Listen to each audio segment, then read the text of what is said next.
welcome back for game number 2 between Franklin High School and University High School.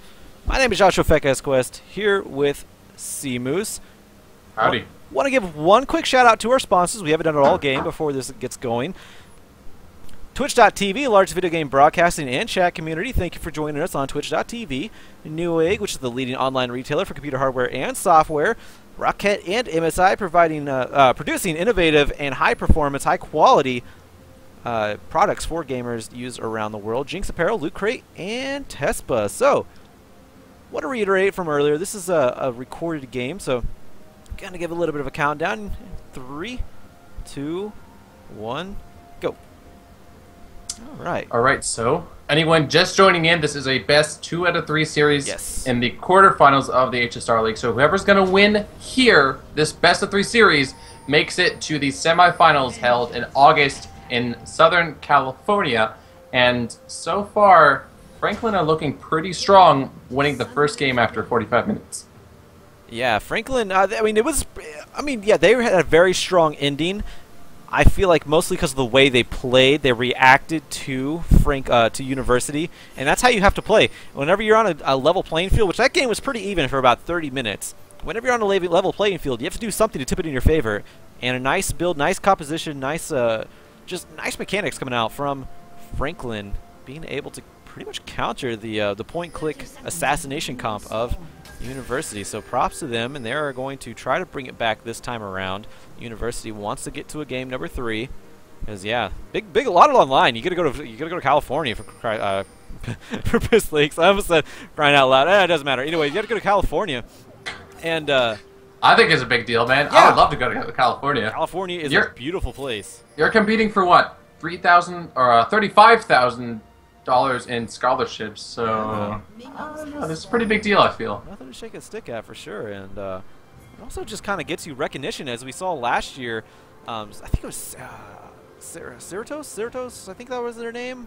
It's one of the high schools, was actually featured by Ro8, and Cerritos, that's the school, Cerritos, which might be Cerritos, but either way, they got featured by Ro8, so they got some big recognition, which going into, if you want to keep continuing your pursuit of League of Legends at a professional level, that's what you want. You want notoriety. You want people to notice you for more than just your elo, because personalities matter too in this business.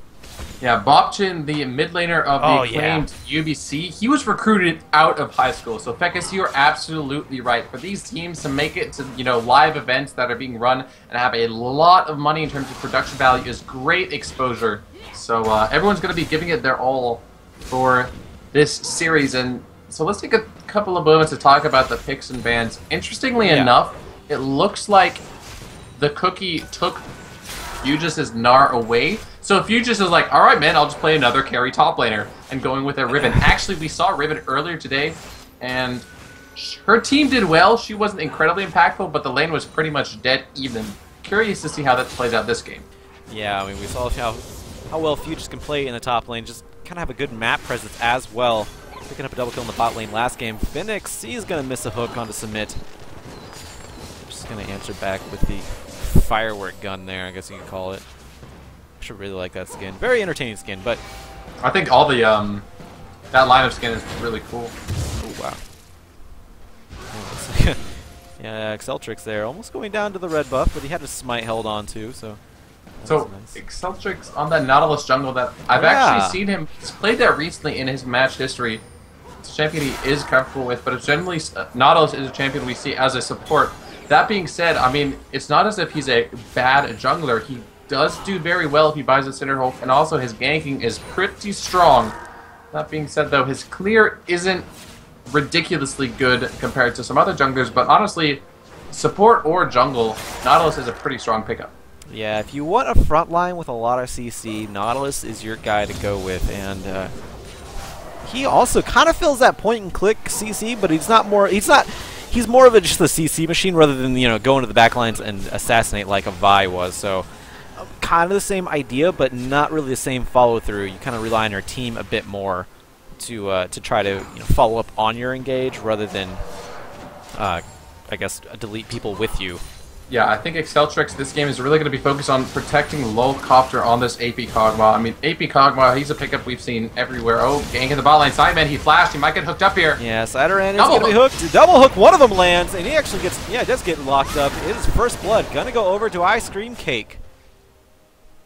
So Sitran flashed away out of fear early, but the crowd control wasn't even thrown at. And then that double hook. Yeah, I actually think both those landed. That was pretty cool, I'm not gonna lie. A little bit of a misplay, you know, technically you want to make sure that that crowd control is overlapped so that the Lulu can't move at all, but it's not as if the Lulu would have gotten away, so. Right, yeah, it was definitely nice to see. So Submit is going to stay in the bot lane. You get solo XP for what it's worth. And now Fugis, he's going to go in on a Cookie right before he hits Mega Gnar. Very wisely timed. Obviously, he knows how to play Gnar. He knows how to play against Gnar because he obviously knows Gnar. So, timing out that Gnar bar quite well.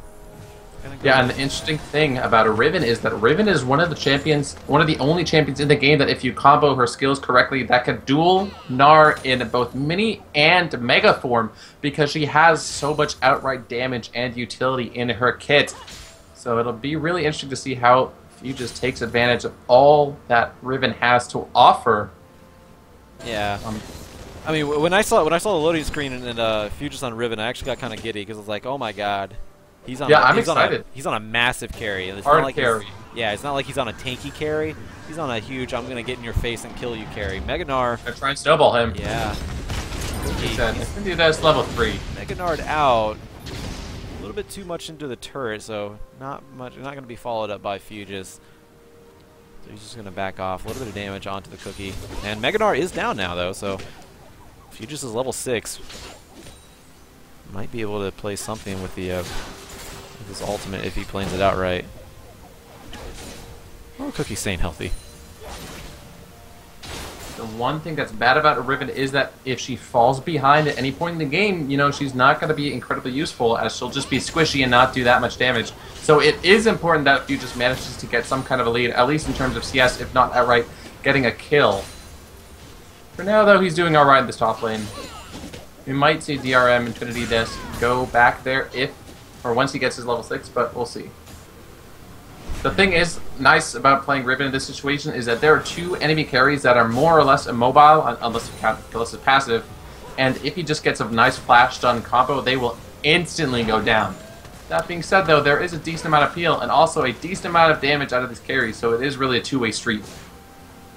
Yeah, and of course you do have Sidoran to rely on as well on the Lulu support. Wild Growth can easily be a game changer, a fight changer, I should say. More gank on the top lane from Infinity Death, this time getting the flash out of the Cookie. Yeah, they wanted to make sure that Fugis just gets in the lead. Flash now down. I'm sure Fugis might decide to go for a flash all in. And the Cookie realized that, so he smartly decides to recall. Yeah, he does have teleport. Lolcopter. Yeah, Lolcopter. He's actually going to flash out of the Playful Trickster. Chum of the Water is going to do quite a bit of damage, but nice flash. Going to save his life. Infinity Dust did not get there in enough time. And still could not get the rush knock up into his face. So, there's a flash down in the mid lane, though. Exceltrix is going for a red seal. He's actually going to be able to secure it. Infinity Dust have spent a lot of time trying to gank, but has been unsuccessful at doing so. So he's still level 5. Exceltrix, what's he gonna do? Oh, we do see a. Oh, hook on to submit as he disconnects, but here comes a teleport from Fugis. It's a replay. Well, though. Actually, yeah, it's the replay. So I don't know why I'm talking about this. Anyways, Fugis, he's going to go back in. Nice counter engage by Exceltrix. Sejuani's here. Yeah, Sejuani's there. Now it's a 4v3. Teleport is down from the Cookie, so it's not going to be evened up. But Admit has quite the low health bar along with Fugis, so they have to back off. And Infinity Death is pretty much there just for insurance to say, you guys can't kill my team at least. Yeah, and Fugis actually uses teleport there, so advantage over to University in that fight. Close there. You got baited a bit by the disconnect. Yeah. I was like, oh my god, this is yeah, thanks for reminding me. But then he started moving, so it's like, wait a second. Yeah, I know. That's why I was like, how's he moving? I got you. Oh my god, thank you. But Infinity Dust, he's still level 5. He's chilling around, and they actually spot him out, so he's not going to be able to make a gank happen here. Phoenix and Ice Cream Cake are level 6. Maybe they want to go for something. Ooh, Cideran. Be careful. In the mid lane, though. A little bit of trading. Yeah, Yark has not been able to secure. Oh. There you go. See that hook? Yeah. Phoenix had been a second faster. He would have been able to get it. I won't be tricked this time, don't worry. Yeah. Disconnect again. Submit. Still going to go back. How much money does he even have? He does have 900, so he'll be able to pick up his Phage. Or his... Yeah, going to finish the Phage over the Sheen this time around, because having a Lulu, especially against someone like Ice Cream, who... The Glitter Lance doesn't really slow that well because you have the auto attack wind up and move. It's best to go with a Phage over the Sheen, in my opinion. Would you agree? What would you say? You know, generally you do see an early Sheen, but yeah. I think that'd be pretty smart. Honestly, they're both very cost efficient and just effective items.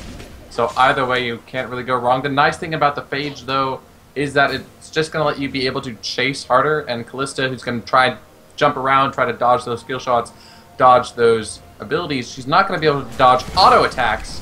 And of course, not only the Lulu, but also the true damage from Corki's passive will make the Phage even more effective. So yeah, Phage is probably pretty good. Probably the right choice over Sheen in this situation. Because it also will provide him with some HP. Yeah. This lane has been pretty even, though, all things considered, considering we had like all these ganks so far. Yeah, like I said, Infinity Dash trying to be very heavy on the ganks lately. It hasn't quite come up with any of them yet. He's falling a little bit short in farm as a result, and really interestingly, we actually see the Skirmisher's Saber from Exceltrix. That I'm not sure if I don't know about it out of Nautilus. No, I don't know about that one either. Right. But we'll see how it ends up working for him. They're trying to find a big wave though, but Exceltrix is on his way. Is on the way. Vinix getting ready. Can he land the death sentence? There's the dark passage. There's the thresh hook, I should say, onto Cideran. Nice box going down, but it's not going to be enough. Fate's call. Is he gonna throw him back in submit? No, he's not. Yar is in the area now as well. Chum of the Waters is up. He uses it onto Exceltrix. You have to wonder. He probably could use. Yeah. Might be going for more. A little more health there. Yeah, might be going for more. Fate's Call is not up. Picks up a double kill. There's the exhaust going down onto Yar. He actually gets the kill onto both bot laners. So goes down underneath the turret, but that turret is now exposed, and Submit. And that was a 2 for 3. Submit managed to do so much damage, and Cideran managed to stay alive for long enough that Yar was able to counter gank, and that ended up being a huge advantage for University, or excuse me, Franklin. Yeah.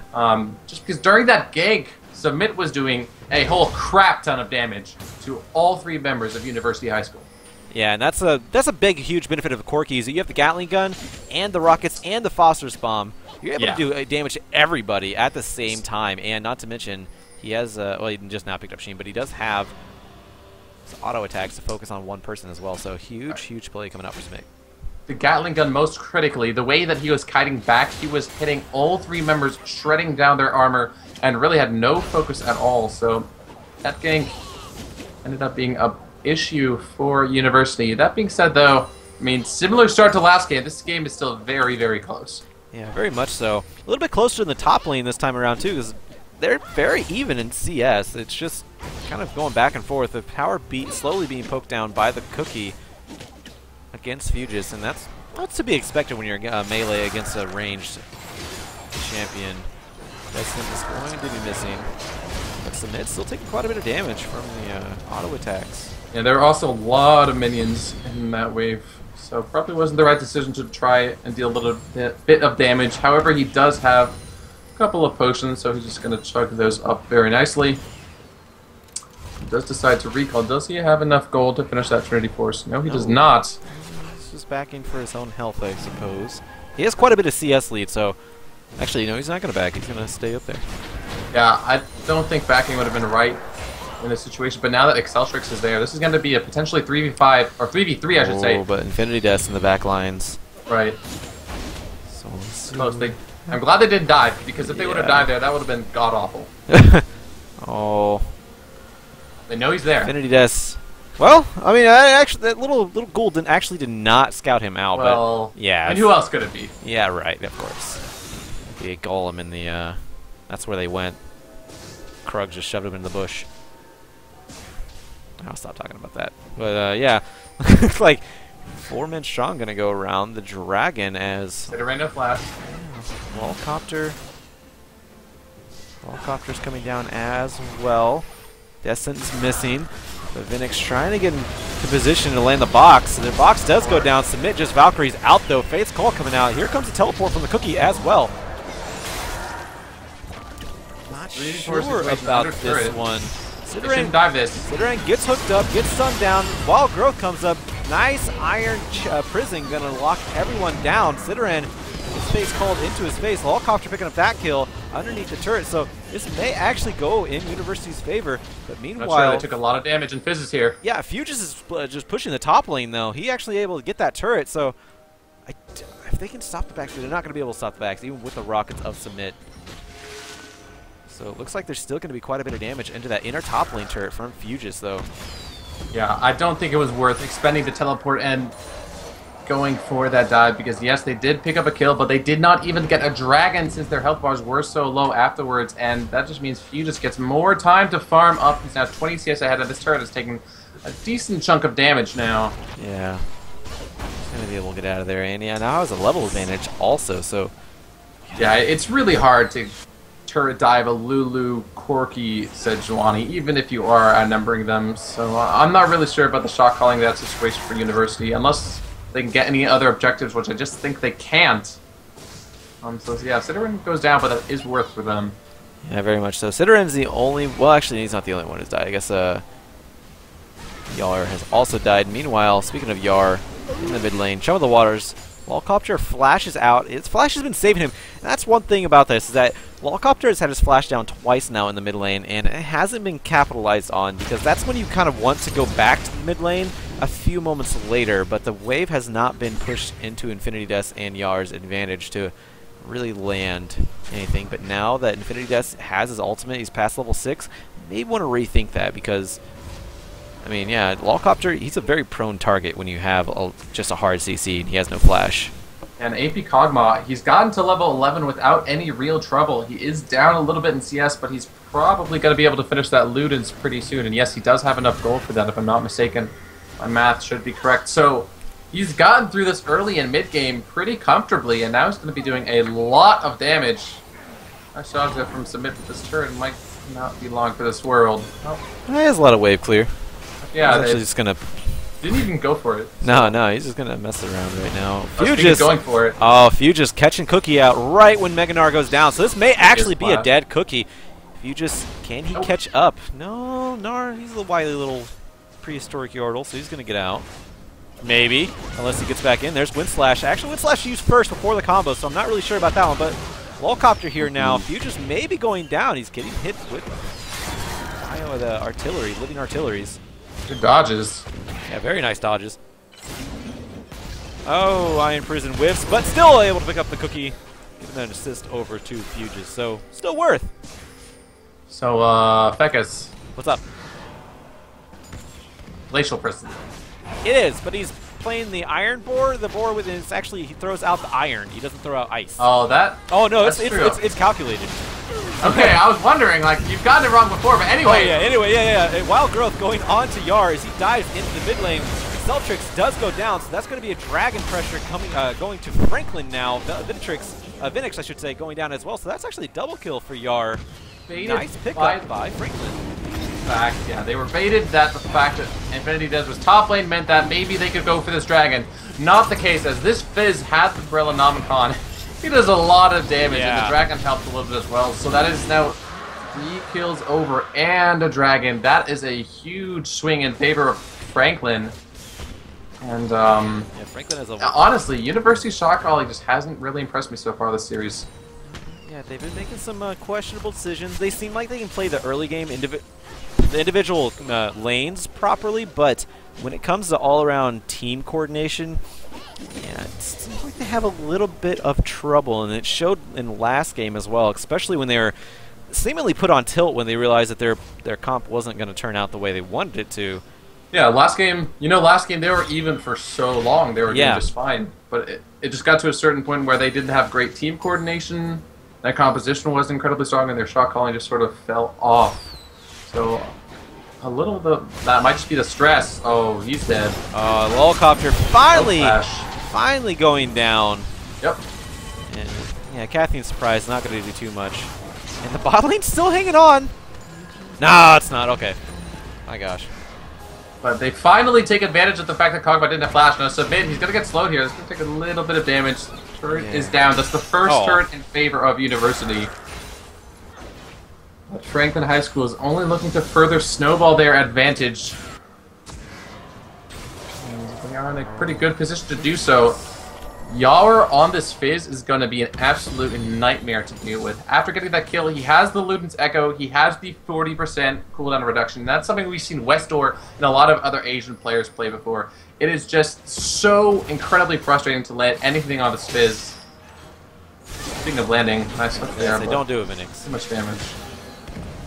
And the fact that also the Playful Trickster is going to do so much damage for Yar as well. Ugh, I feel so bad for the University team because they're going to struggle dealing with this Fizz. Yeah, anyone would struggle with a 4-1-2 Fizz for sure. Face Call coming out, not going to knock up Submit. Teleport coming in. Yeah, Submit, he's going to go back on the offensive. Valkyrie into Ice Cream, but nice block from Vinix. He's going to play him back. Here's the teleport from Cookie and Fugis. Fugis gets the hit with the Dredge Line. Gonna go back in, actually, onto Exceltrix. They have enough damage to do this. Yeah, Wind Slash picking up a kill for Fugis. Oh! No, oh, wow. All right, well, we'll call that in a second here. Lolcopter, he may be going down. Yar, he does get stunned down, though. Living Artillery, gonna do quite a bit of damage. Fugis, he needs to get out of there. I think that's all that Franklin can pick up right now. That is good enough. They're going to be able to take this turret as well because the health bars are so low. You saw that Lantern there. Oh, man. Lantern with the Chum of the Waters back into his ally, picking up the kill for him. Don't do that, folks. Yeah. Your support will be very upset with you if you do. That being said, he had to get out alive. It was really no-win situation. A nice teleport counter gank from Franklin. They can pick up 2 kills and another turret. This is looking more and more like last game, where Franklin High School just snowballed the game and dominated from there.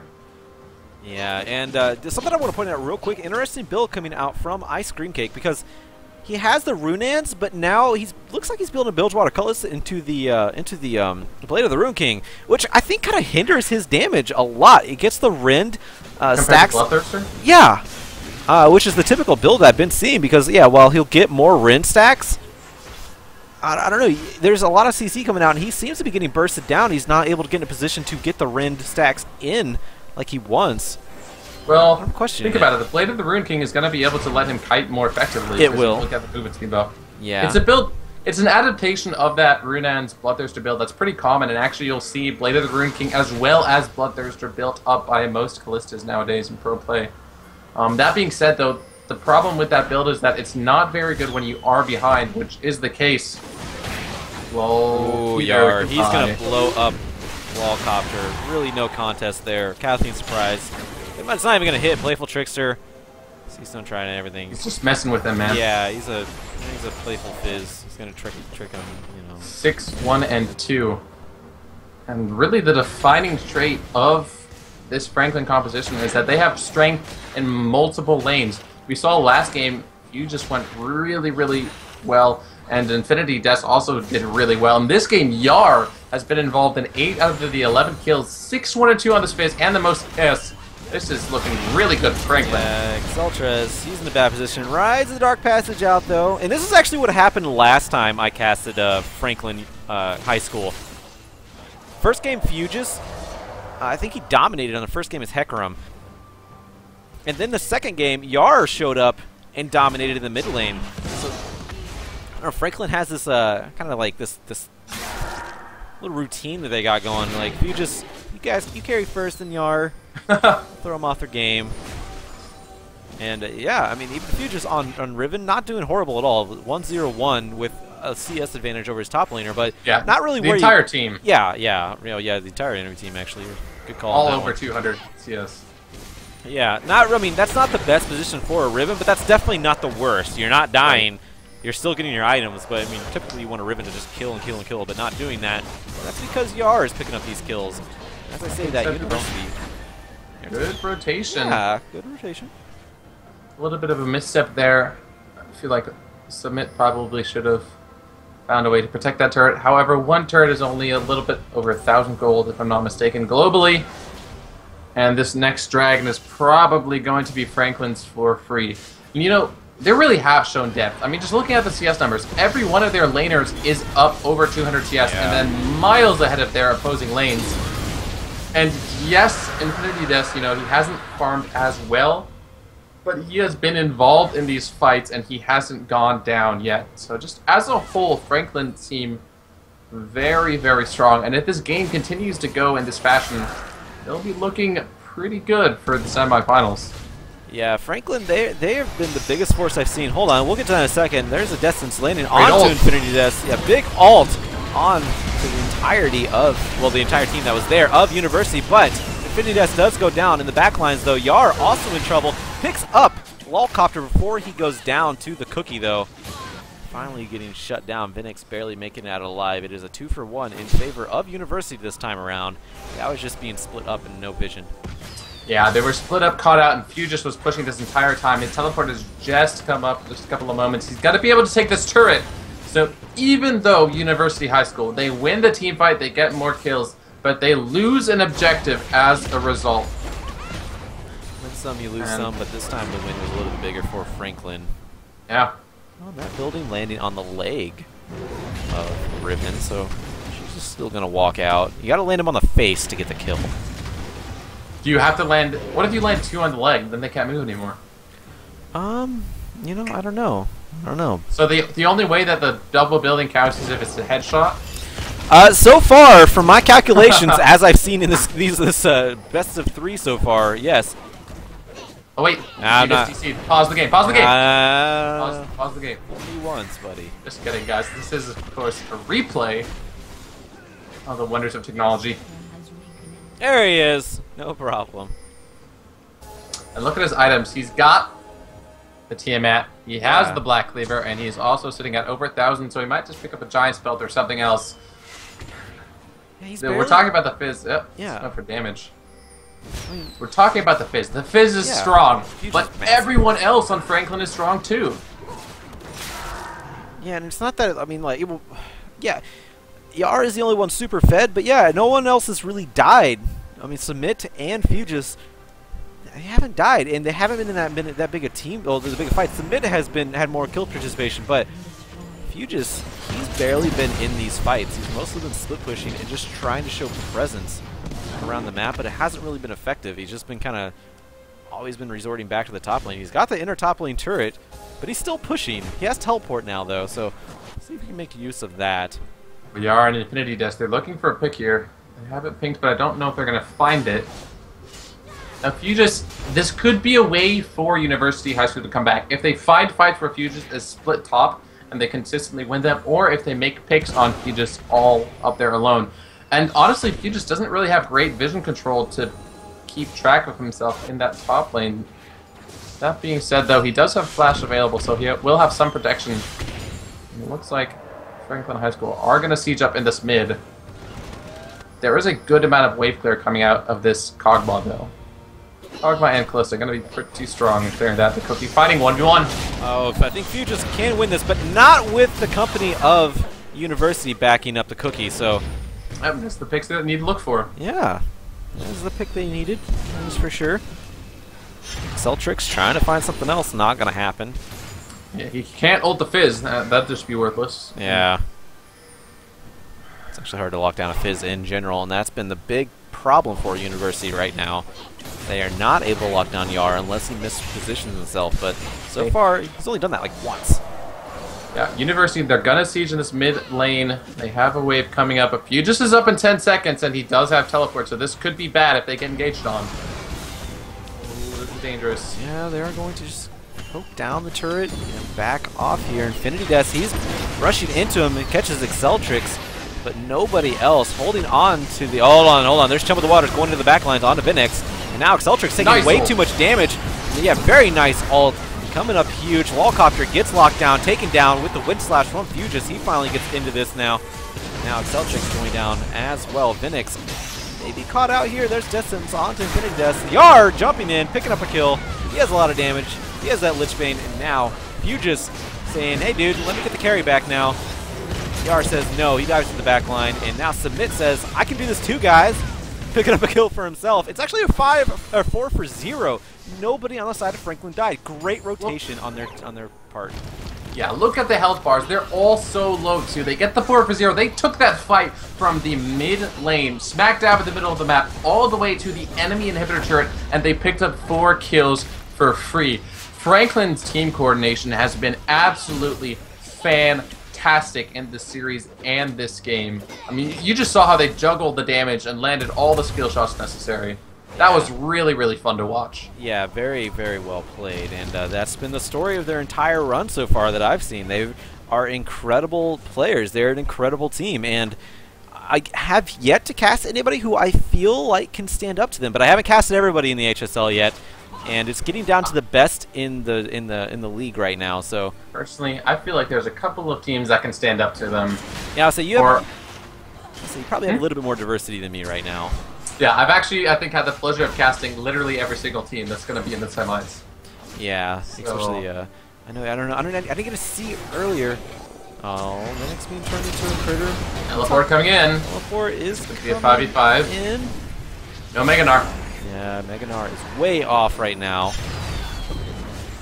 Dragon, it just appeared. Oh, yeah, there's a Iron Prison, I should say. Now, Infinity Death, he's still going to get down, take it down quite a bit. It's not going to be enough, though. Submit going on a rampage. Fugis also picking up a kill onto Vinix, and now, yeah, Ice Cream Cake dancing his way into his death because that was not a great position. Wallcopter, he's going to get away because of a missplash from Submit. I don't know.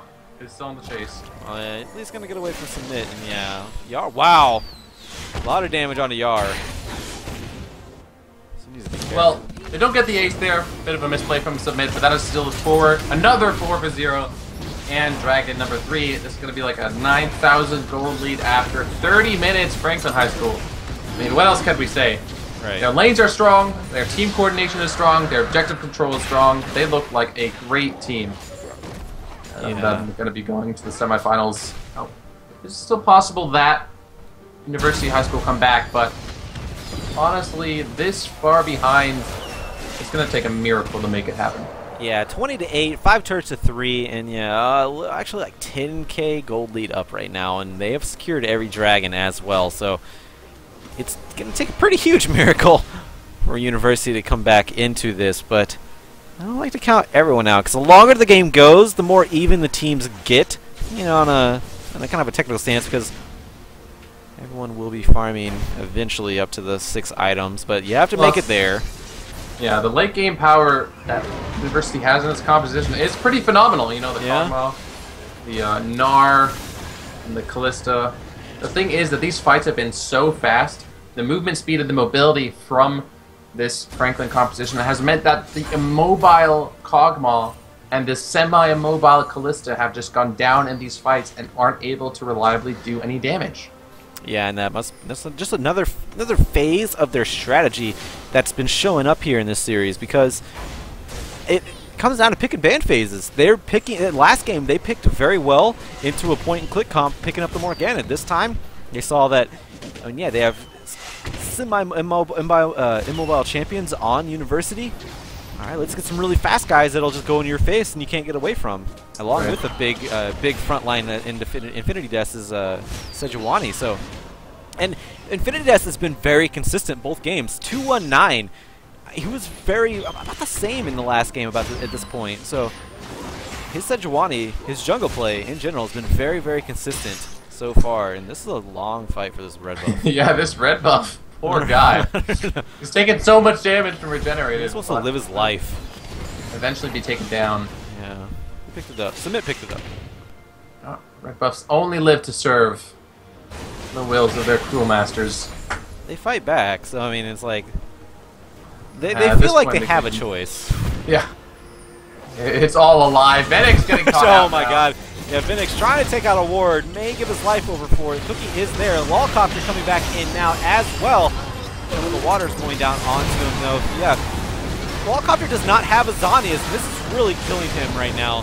Double kill going over to Yar. This is just a huge bash of fireworks coming out from Submit. The cookie going down as well. Triple kill over to Yar, and that is a clean ace for Franklin, maybe the game. Franklin have 2 fights where they get 4 for 0, and this time they get the clean 5 for 0 ace. 20-second long death timers. This is gonna be the game. Yeah. Franklin High School are gonna go to the HSL semifinals, beating University 2-0. In the semifinals, correct me if I'm wrong, those are the ones that are in Southern California, yeah? Yep. All right, so congratulations to Franklin High School. They are going in for a trip now to the fantastic journey, fantastic land of California. But the pause, so troll. And it actually glitched out my game. I'm going to say Franklin won that. You glitched out my game too. These high school kids, man. Yeah, they're jokesters. But take our word for it, guys. Franklin High School won the series 2-0. Yeah, 2-0. A little bit. Then it kind of ruined the climax, I feel. I know. it's whatever. Let's not take anything away. Franklin High School, yeah, they did incredible in the last game. University, they kept up in the first game, but they were just out-thought. They were out-rotated. They were out-team comped eventually once Submit started picking up, started getting the Quicksilver Sash in the first game. So, yeah, fantastic play by Franklin High School. Yeah, we'll see how that translates to the live stage. Yeah, man, a lot of things are different on a live stage. Yeah, that must be so incredible for these players to have an all expenses paid trip to go to Southern California.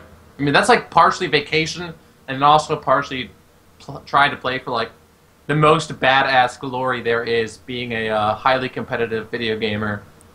In high school. In high school, no less. I'm sure they have a lot of social... never mind. Anyway. All right. JK. All right. Yeah, JK for sure. So we're going to wrap it up here. My name is Joshua Fekes Quest, and I am here with C Moose. Going to give one more shout out to our sponsors, Twitch.tv, Newegg, Rocket, MSI, Jinx, Apparel, Loot Crate, and Tespa. Go check them out.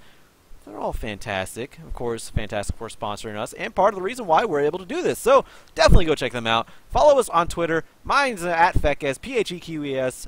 C Moose, where can we find you? At Seamoose, SEAMOOSE1. There you at go. Seamoose1. It's on the screen if you need help with that one. But thank you for joining us, and I won't see you in California, unfortunately, but you'll be some of us will be seeing you. So good luck, and have a great night. See y'all next time.